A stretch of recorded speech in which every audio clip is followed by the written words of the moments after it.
We went in this with a kind of strategic naivety, which is fantastic because you're going to do the impossible.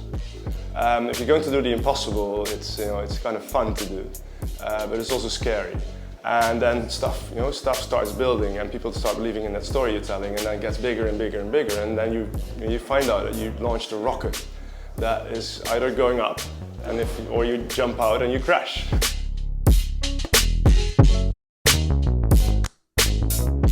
People are waiting for their phone, and things can go wrong. So you got a lot of pressure in the public sphere on what you're doing, which is a beautiful thing, but it's also a very scary thing to have 25,000 people looking at what you're doing when you don't know exactly when it's going to happen.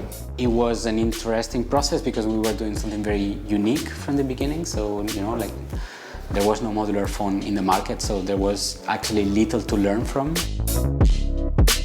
For us, modularity on Fairphone 2 is basically that all the parts that are that you should, as a consumer, you should be able to access easily to repair or for upgrading, for instance, should be modular, should be easy to access. If we are able to get a consumer to use their product twice as long as a normal phone or as another phone, that means that we only need to produce half the phones. It might not be good for the business model, but it's definitely good for nature. Fair materials, working conditions, the design of the product itself, and the end of life or the life cycle.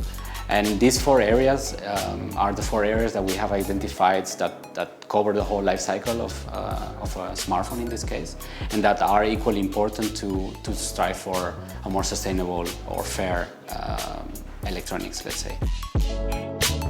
We're driven by social, environmental innovation, because if we show that there's a market, if we grow that market even bigger, because now it's still a niche, but if we can go beyond being a niche and really become competitive, and that has to do with volumes as well, other companies will also see like, oh, wait a minute, there's a market for ethical products.